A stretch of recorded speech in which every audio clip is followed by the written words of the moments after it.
오늘은 거룩한 등정의 사다리 제5강으로서 선한 언행, 복음의 계명을 실천함에 관해서 제8에서 12계단에 관해서 말씀드리겠습니다. 첫 번째 들어가는 말, 두 번째 평온과 온유에 관해서 8번째 계단을 말씀드리겠고, 세 번째 악의에 관해서 9번째 계단을 말씀드리겠습니다. 그리고 말에 관해서 10번째에서부터 12번째 계단을 다루겠습니다. 그 첫 번째로 침묵 1, 비방을 멈춤에 관해서 10번째 계단을 다루겠고, 침묵 2, 수다를 멈춤에 관하여 11번째 계단을 말씀드리겠고, 마지막 12번째 계단으로서 진리를 말함에 관해서 말씀드리겠습니다. 그리고 마지막으로 나가는 말씀을 드리면서 오늘의 강의를 구성해 보겠습니다. 지난번은 회개, 죽음을 기억함, 애통에 관한 내용으로서 사다리 제5번째에서부터 7번째 계단을 다루었습니다. 다시 정리하자면 사다리 위의 여정을 시작하는 처음 3계단을 다루었는데, 그것은 이 세상에 등을 돌리고, 즉 세상을 부인하고 하나님의 나라를 향해 돌아서는 세상을 부인하는 첫 번째 계단, 그리고 하나님의 나라를 향해 한 걸음 내딛기 위해서 세상의 것을 잡고 있던 손을 펼쳐버리는 이탈에 관한 두 번째 계단을 말씀드렸습니다. 그리고 이 세상을 미련 없이 떠나기 위해서 하룻밤 자고 떠나는 과객처럼 사는 태도를 세 번째 유랑 생활에 관한 계단을 다루었습니다. 이어서 순종에 관한 주제로서 여행의 목적지를 향해 바르게 가르치고 인도하는 복음의 계명과 거룩한 공동체의 규칙과 영적 지도자의 명령에 순종해야 함에 관한 4번째 계단을 다루었습니다. 그리고 순종의 삶을 살리면 내면에 이미 형성되어 있는 우리 몸에 익숙하고 길들여진 사악한 기억을 고쳐야 합니다. 사악에 물든 자기를 버리지 않으면 바른 길로 나아가지 못하기 때문입니다. 주님은 누구든지 나를 따라오려거든 자기를 부인하고 자기 십자가를 지고 나를 따를 것이니라고 말씀하셨습니다. 주님은 우리 여정의 목적지로 가는 길이십니다. 그 도상에서 벗어나지 않으려면 사악에 물든 자기를 부인하라는 주님의 명령입니다. 주님의 명령을 따르는데 구체적인 실천을 사다리 5번째에서 7번째 계단에서 다루었습니다.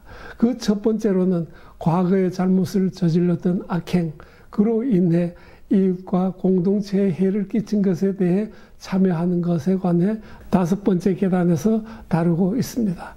참여란 자신의 악행을 후회하면서 사악의 마음을 돌리고 다시는 죄지지 않겠다는 의지의 총합입니다. 그리고 인간의 조건, 모든 존재는 죽는다는 사실을 기억해야 한다는 것을 6번째 계단에서 다루고 있습니다.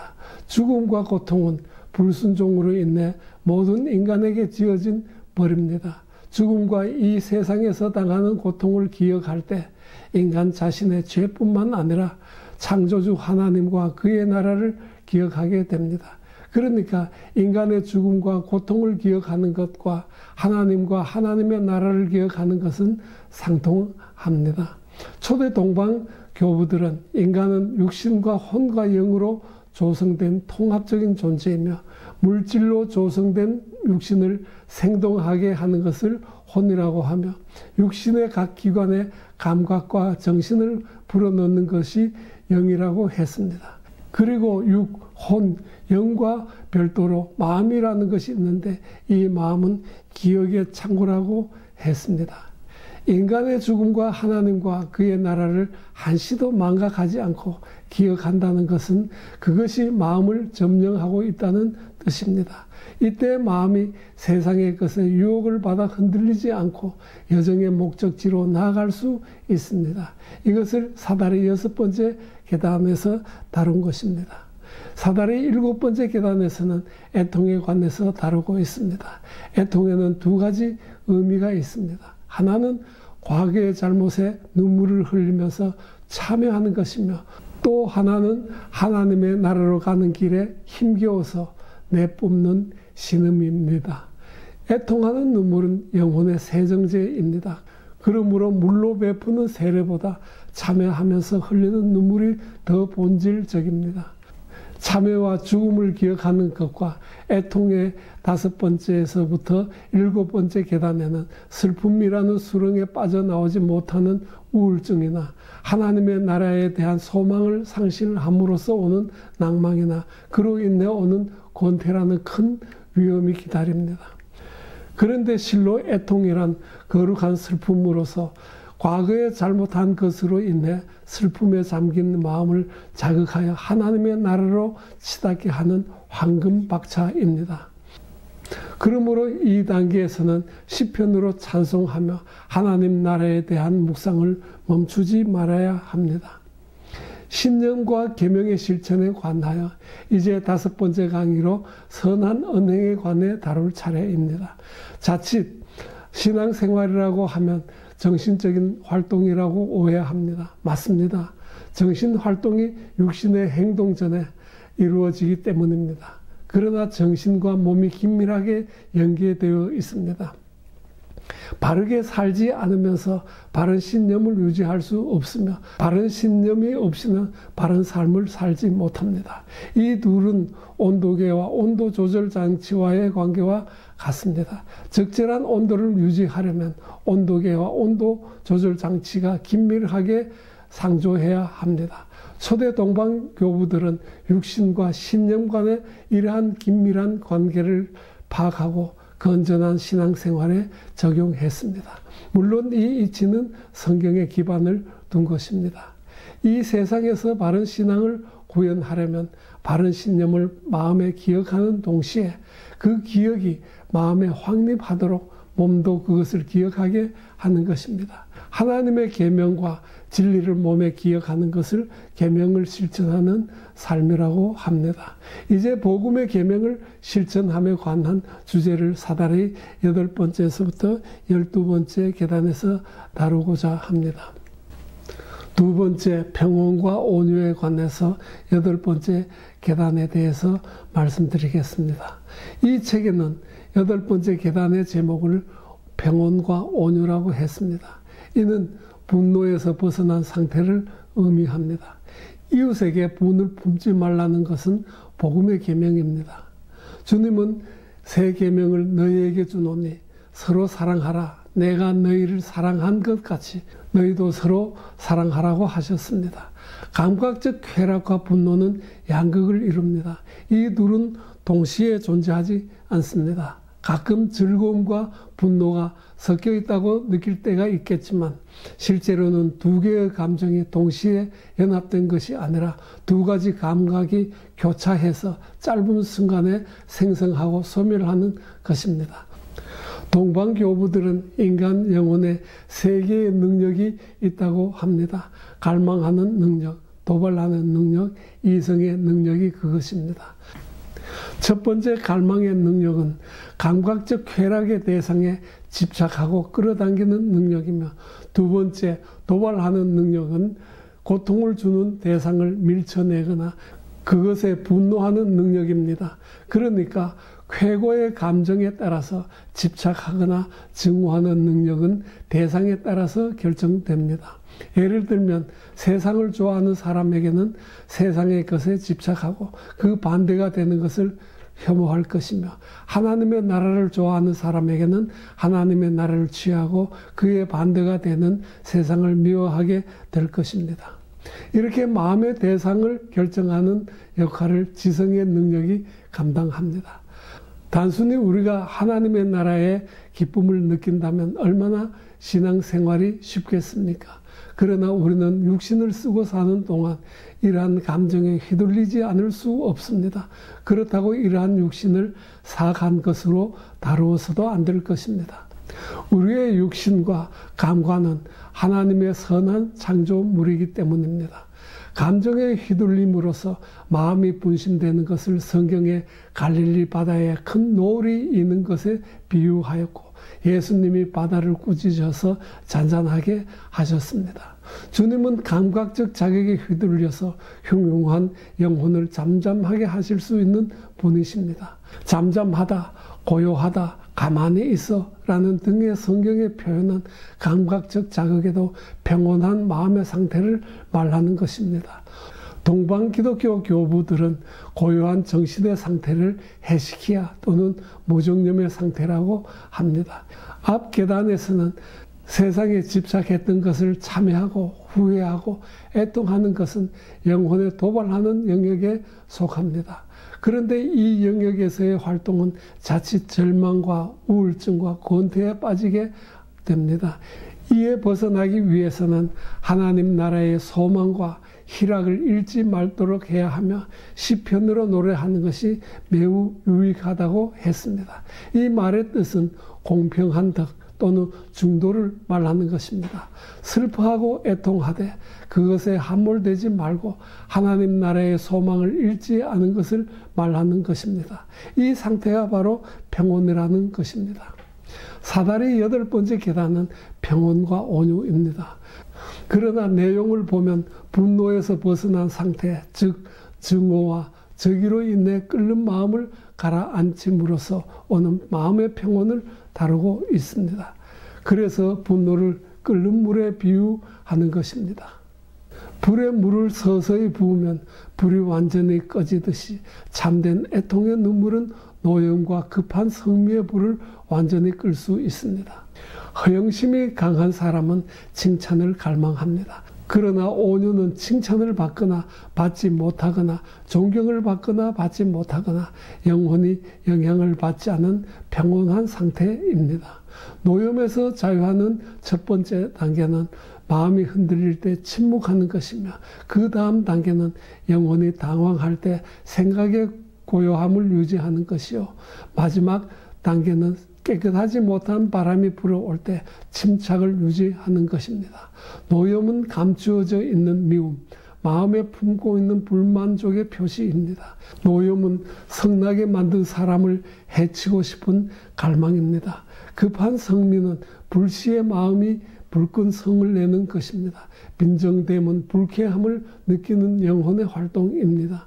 노염은 쉽게 변하는 기질, 영혼의 추한 모습입니다. 빛이 있으면 어둠이 사라지듯이 겸손의 향기 앞에서 모든 노염과 빈정됨이 사라집니다. 성내는 성향을 가진 사람은 이 정념의 치료를 소홀히 하여 분노에 치닫다 보면 멸망에 이른다라는 말씀을 망각한 사람입니다. 성령이 영혼의 평화요 노염이 마음의 소란함이라면 우리 안에 성령이 거하시는 것을 방해하는 가장 큰 장애물은 노염입니다라고 사다리 134쪽에서부터 137쪽에 기록되어 있습니다. 노염을 해결하기 위해 시편으로 노래합니다.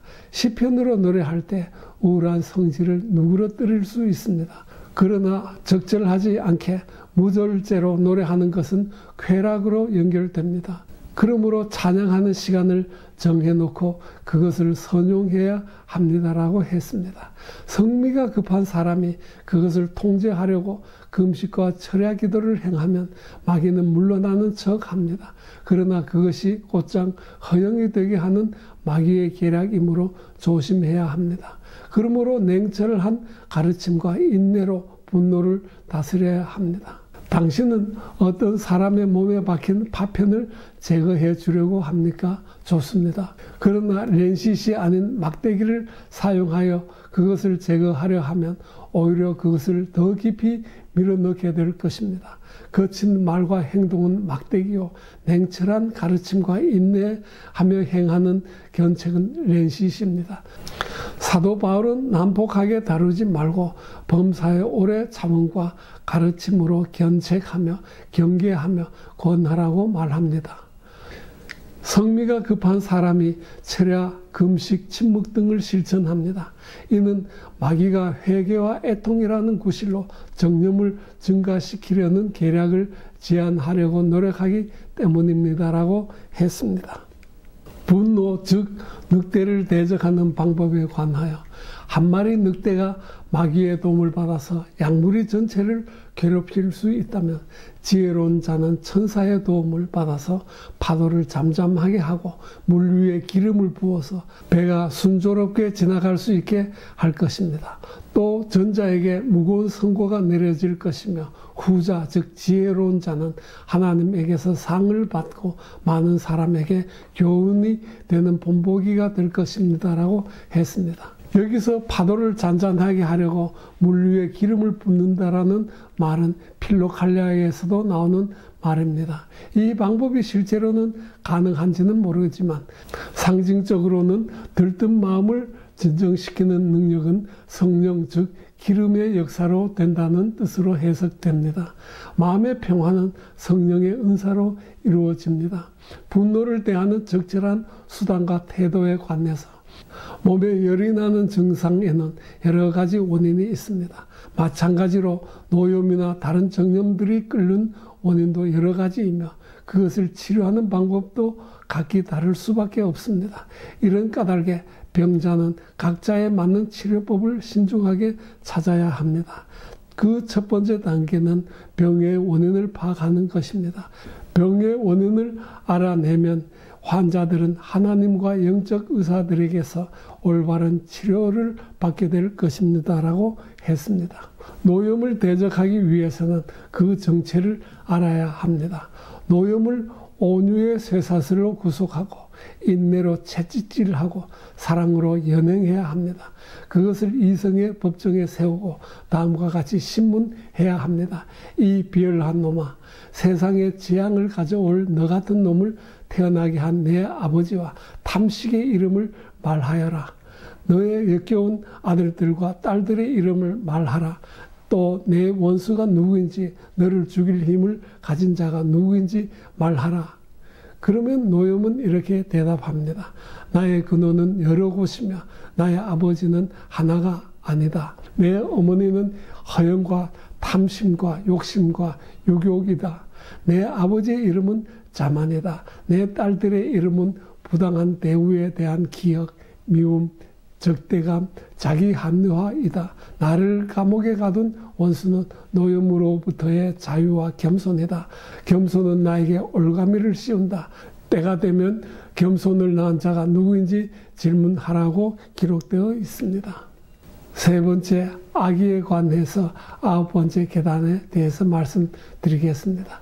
덕과 악에 관하여 거룩한 덕들은 야곱의 사다리와 같고 사악한 악들은 사도 베드로를 떨어지게 한 쇠사슬과 같습니다. 덕들은 하나의 덕에서 다른 덕으로 이어지며 그것을 선택하는 사람은 천국으로 데려갑니다. 반면에 악들은 서로를 낳고 또 억제합니다라고 했습니다. 분노가 내면에 확고히 형성되고 습관화되면 악이 또는 한이 됩니다.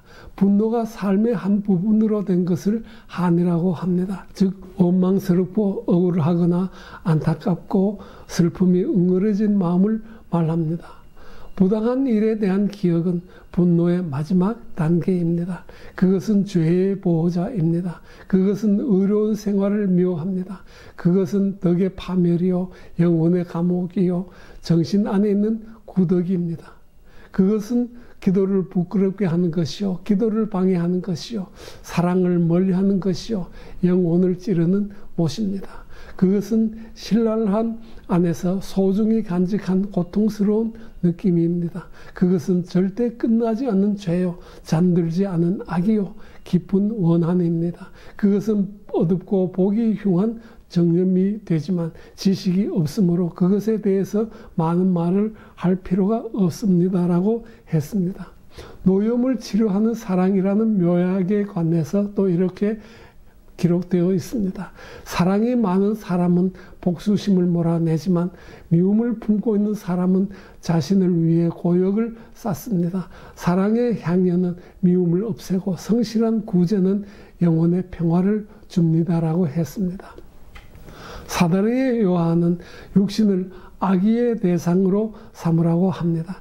여기서 육신이란 사악한 기억으로 형성된 육신, 즉 감각적 쾌락에 물든 육신을 말합니다. 악의와 원한을 품으십시오. 육은 감사할 줄 모르고 믿을 수 없는 친구이므로 육신을 원수처럼 다루어야 합니다. 육은 보살펴 줄수록 우리에게 상처를 줍니다라고 했습니다.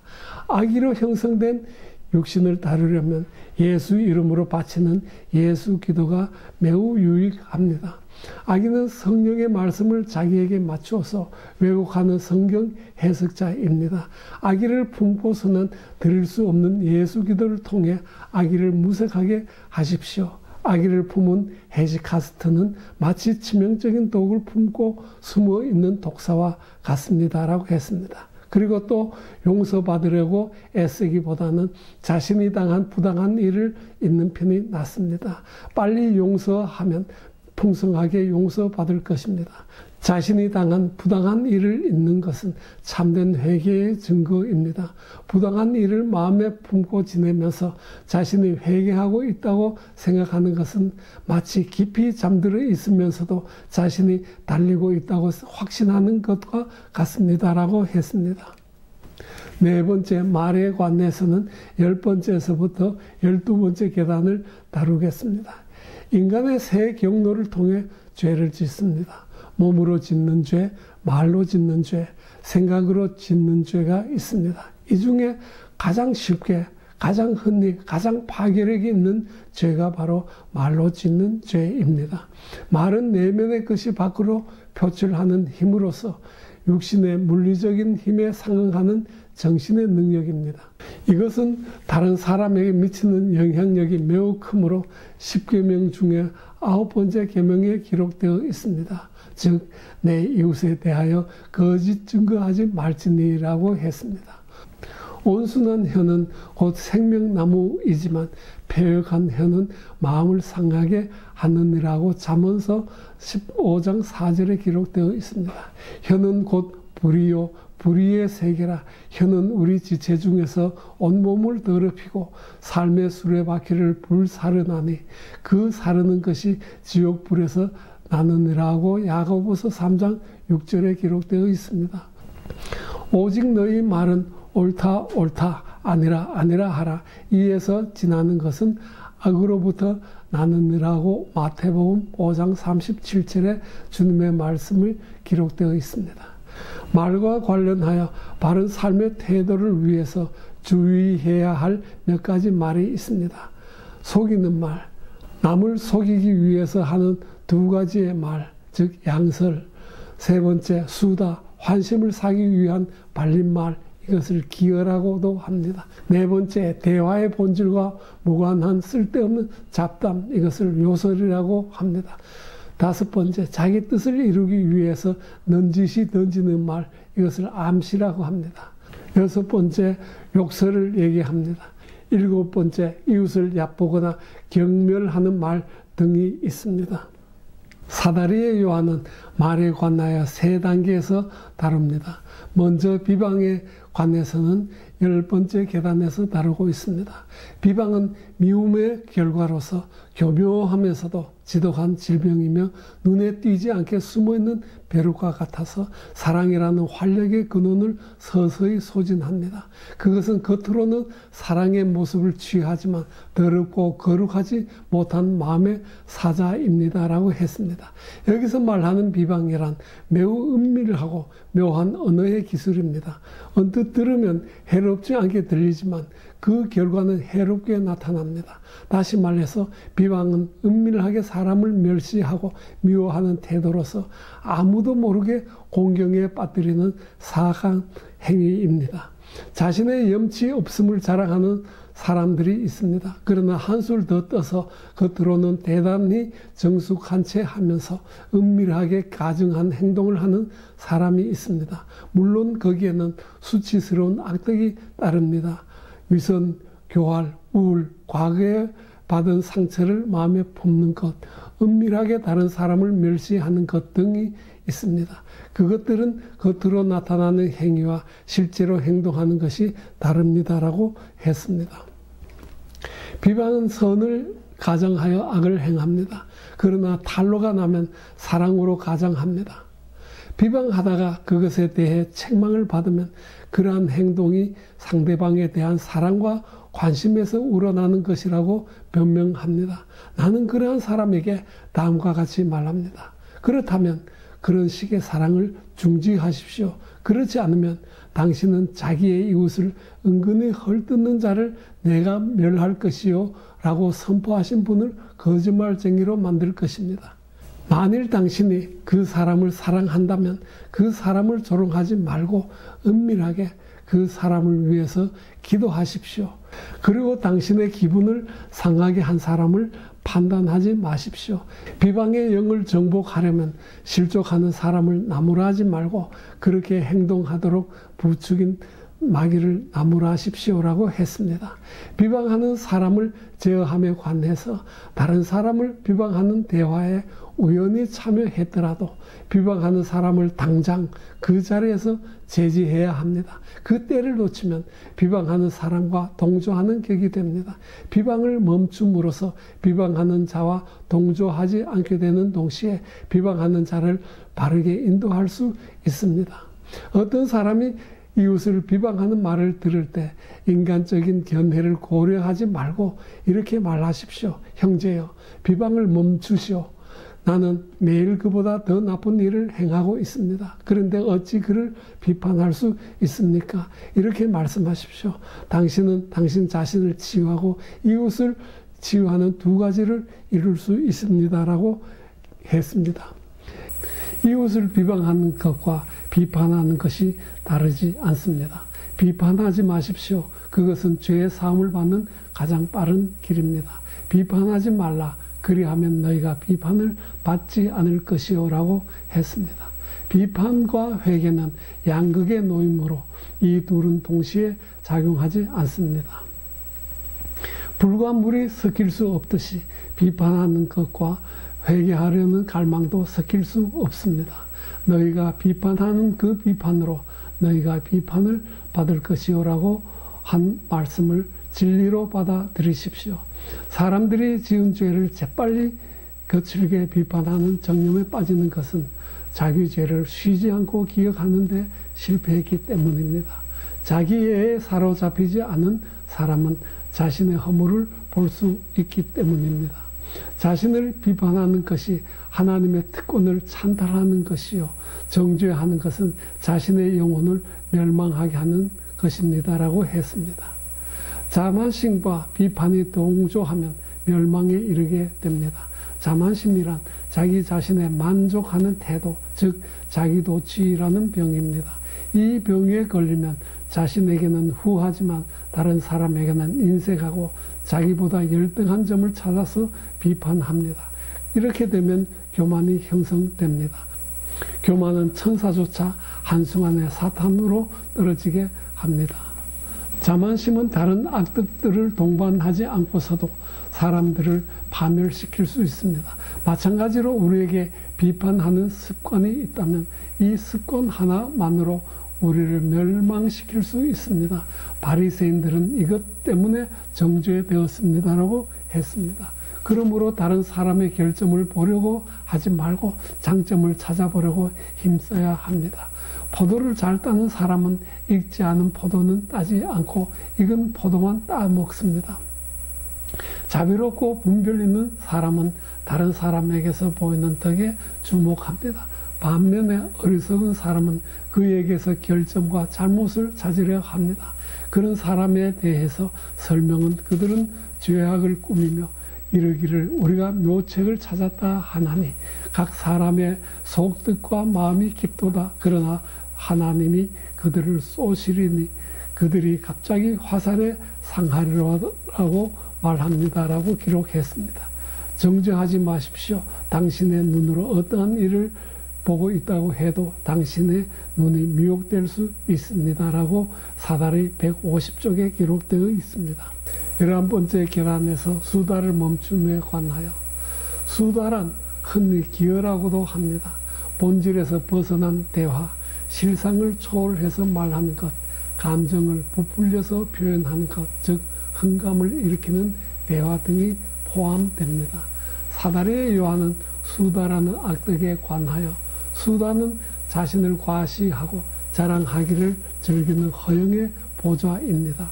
수다는 무지의 조짐이요, 비방에 이르는 문이요, 희롱의 인도자요, 거짓말의 종이요, 양심의 가책의 멸망이요, 낙담의 호출자요, 잠의 사신이요, 평정한 마음의 소실이요, 경계의 종식이요, 열심의 냉각이요, 기도를 혼란하게 하는 것입니다라고 했습니다. 수다의 치료제는 침묵입니다. 지혜로운 침묵은 기도의 원천이요, 속박으로부터의 자유요, 열심의 보호자요, 우리 생각의 파수꾼이요, 원수들을 지키는 불침범이요, 애통의 감옥이요, 눈물의 친구요, 죽음에 대한 확실한 묵상이요, 판단에 대한 관심이요, 범민의 종이요, 방탕의 원수요, 정적자요, 독단론의 반대자요, 지식의 성장이요, 관상기도의 조력자요, 감추어진 진보요, 천상을 향한 은밀한 여정입니다.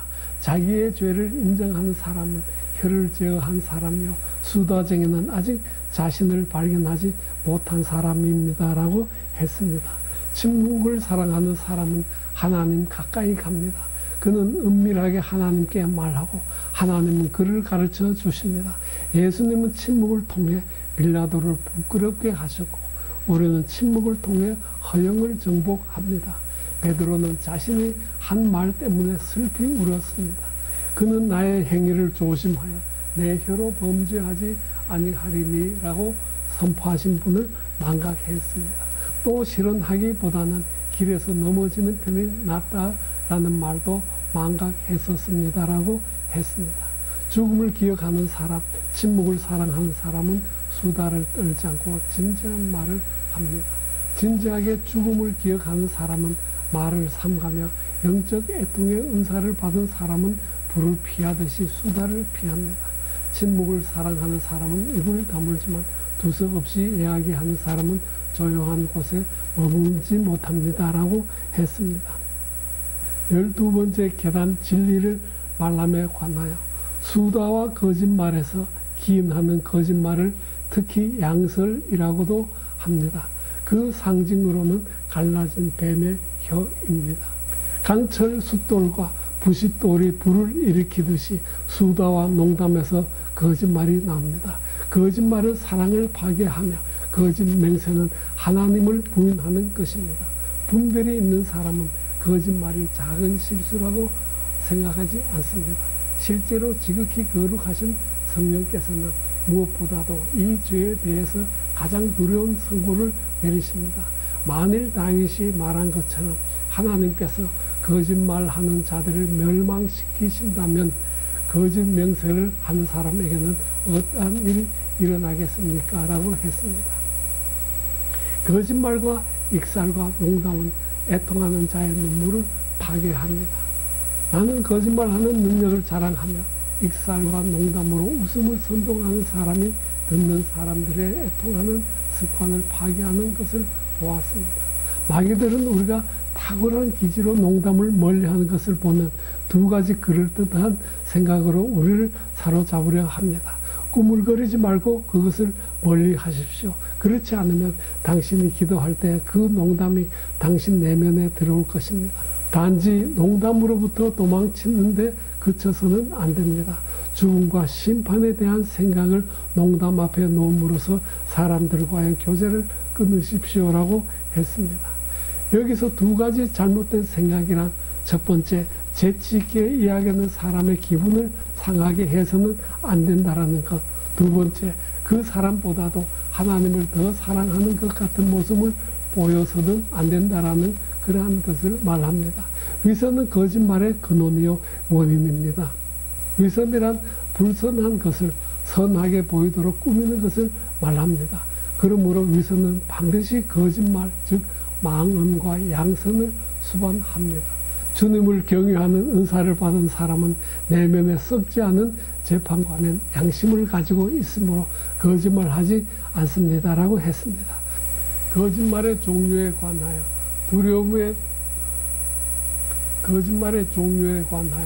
두려움 때문에 거짓말을 하는 사람에게 임하는 심판이 있고, 어떤 일에 대해서도 염려하지 않는 거짓말쟁이에게 임하는 심판이 있습니다. 순전히 오락으로 거짓말을 하는 사람이 있고, 재미로 거짓말을 하는 사람이 있고, 구경꾼을 웃기기 위해서 거짓말을 하는 사람도 있고, 형제를 함정에 빠뜨려 해를 입히기 위해 거짓말을 하는 사람도 있습니다라고 했습니다. 선한 거짓말은 없습니다. 그러나 어쩔 수 없을 때조차도 두렵고 떨리는 마음으로 거짓말에 의지해야 합니다. 마지막으로 나가는 말, 이번에는 선한 언행, 복음의 계명을 실천함에 관해서 사다리 8번째에서부터 12번째 단계를 다루었습니다. 이번에 다룬 5개의 주제는 산념적인 것이 아니라 몸도 함께 실천해야 하는 주제였습니다. 영성생활은 정신생활만 아닙니다. 육신이 참여하는 정신적인 것이어야 합니다. 물론 신념이 확고하게 정신에 확립할 수 있겠지만 그것 자체로는 불안정합니다. 금방 그것을 망각하기 때문이기도 하지만 정신 영역을 인간이 다루기는 거의 불가능하기 때문입니다. 그러나 형체 없는 정신보다 좀 더 쉬운 부분이 육신입니다. 육신은 형체가 있어서 그렇습니다. 정신 활동은 육신보다 우선하는 것은 사실입니다. 그렇지만 다행히 정신과 육신이 긴밀하게 연관되어 있다는 사실입니다. 이렇게 육신의 정신적 강한 의지를 가지고 실천하게 하면 정신 안에 있는 신념도 확립됩니다. 이것이 현대 심리학에서 말하는 정신신체적 방법이라는 것입니다. 이 방법은 매우 성경적입니다. 하나님은 진리를 몸에 익히도록 백성들에게 계명을 내리신 것입니다. 계명의 실천이 없는 신앙생활은 불가능합니다. 어쩌면 그런 사람을 신앙인이라고 할 수도 없을 것입니다. 그러므로 우리는 하나님의 말씀을 마음에 새기고 그것을 삶에서 실천하는 선순환적 삶을 일생 살아야 할 것입니다. 사념적으로만 이해하는 진리는 사상무각입니다. 확립된 신념이 현실에서 무참하게 무너지는 것에 대해서 비가 내리고 창수가 나고 바람이 불어 그 집에 부딪힘에 무너져 그 무너짐이 심하라고 하셨습니다. 9번째 계단은 평온과 온유의 삶에 관해서 다루었습니다. 감각적 자극에 휘둘리지 않는 삶, 하나님의 진리와 계명에 순종하는 삶, 분노하지 않는 삶에 대한 삶의 지혜를 사다리에 요하는 이 책에 기록하고 있습니다. 10번째 계단에서는 악의에 대처하는 지혜를 기록했습니다. 보통 기분을 좋게 하는 것에 선의를 갖습니다. 문제는 사악, 즉 정념에 물든 정신은 사악한 것에 선의를 갖는 데 있습니다. 저자는 이 계단에서 이러한 마음의 습관을 돌이키는 데 지혜를 나누고 있습니다. 세상에 대한 선의를 하나님의 나라에 대한 선의로 되도록 하는 지혜입니다. 11번째에서 12번째 계단에서는 말에 관한 교훈을 다루고 있습니다. 우리는 몸과 말과 생각으로 죄를 짓습니다. 특히 언어 장애가 없는 한 말하는 것은 쉽습니다. 그러나 그 영향력이 강하므로 매우 조심해야 함에도 불구하고 우리는 실상 그렇지 않습니다. 말에 대해서 성경뿐만 아니라 보편적인 여느 종교도 중히 다룹니다. 말을 적절히 다루기 위해서는 우리는 말의 종류와 그것이 끼치는 영향에 대해서 잘 알고 있어야 합니다. 사다리의 저자는 말로 인한 폐해를 줄이기 위해서는 침묵이 가장 유효하다고 가르칩니다. 비방하는 말, 수다의 정체를 밝히면서 그것에 대처하는 지혜를 나누고 있습니다. 그러나 꼭 말을 해야 한다면 진리를 말하라고 합니다. 그러나 실제로 우리는 거짓말을 하지 않는 것은 매우 힘든 일입니다. 그래서 선의로 거짓말을 해야 할 때라도 두렵고 떨림으로 하라고 교훈합니다. 우리는 전인적으로 하나님의 진리를 알고 그것을 힘써 몸으로 실천하는 삶을 살아야 하겠습니다.